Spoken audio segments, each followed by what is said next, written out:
I'm Dr. Fry, and today we're going to be talking about children between the ages of 10 and 12, and this is a new category. It's called the tween years, and primarily it's a new category which has no real understanding from the point of view of biologically. We can say it's happening.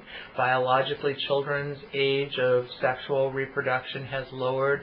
Girls are turning into women and developing their menstrual cycles and their hormonal cycles 1 to 2 years earlier. Pubic hair and other friendly things like that are happening at an early age. But also we have the pressure of the media and the pressure of the finances, and they've discovered a group of children that they can exploit, and children who are not quite teenagers but who will buy CDs, who will buy the latest clothes, and will buy into the whole marketing issue. And so now we're going to discuss the really important biological aspects of the tween, because although we had sort of lumped it into a category of late childhood before, now that it's come to its own, I think there are certain things that we need to pay attention to and that might help prevent a lot of pain that many children feel on into adulthood. Biologically, obviously, for us adults, it's easier to ignore the changes and then all of a sudden say, oh, well, now you're a young man and you're a young woman. But the truth is that children go through this stage over a period of years, and the more empathetic, loving, and understanding you are, the better your children are going to do. First of all, they're going to get all the changes to their body, and this might happen at 10 and it might happen at 14, and you shouldn't be upset no matter what. But they're going to have more hair in places where they've never had hair. Their underarms, boys, their shoulders, their pubic region. They're going to have more glands secreting more substances that have odors. They're going to have more acne. They're going to have a lot of emotional ups and downs, boys as well as girls.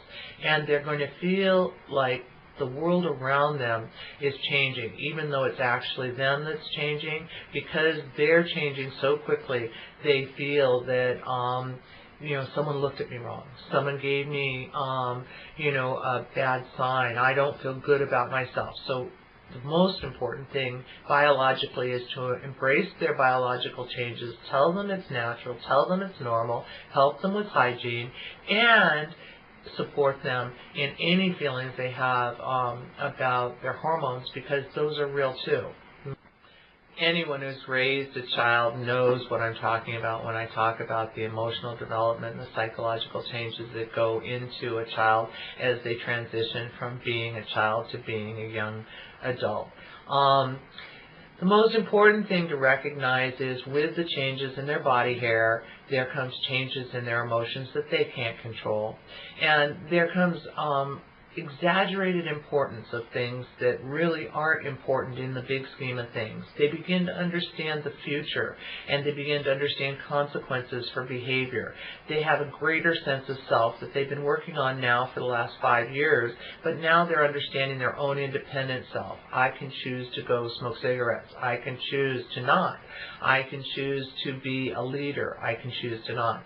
This is a great time to bring to your child dreams. Future dreams, dreams of what do you want to do when you grow up? What do you want to do at college? How do you want to spend your life? Do you want to travel? Do you want to see the world? What's interesting to you? This is a time when their growth and their emotions and their life is unlimited. Realities come in more and more as they solidify into young adulthood. Right now they're falling in love for the first time. They're having puppy love. They think that the world is all beauty and good and roses, or it's the worst thing that's ever happened to them. They're vulnerable for suicide, but as long as you stay on top of them and give them support for what it is that they feel is being legitimate, most children make it through this stage quite well. Always recognize that the clothes that seem so unimportant to you are really important to them, and try to meet them halfway. Explain to them if there are limited resources, they need to participate. They're at the age where they can babysit, where they can get odd jobs, they can do things like mow the lawn. Let them.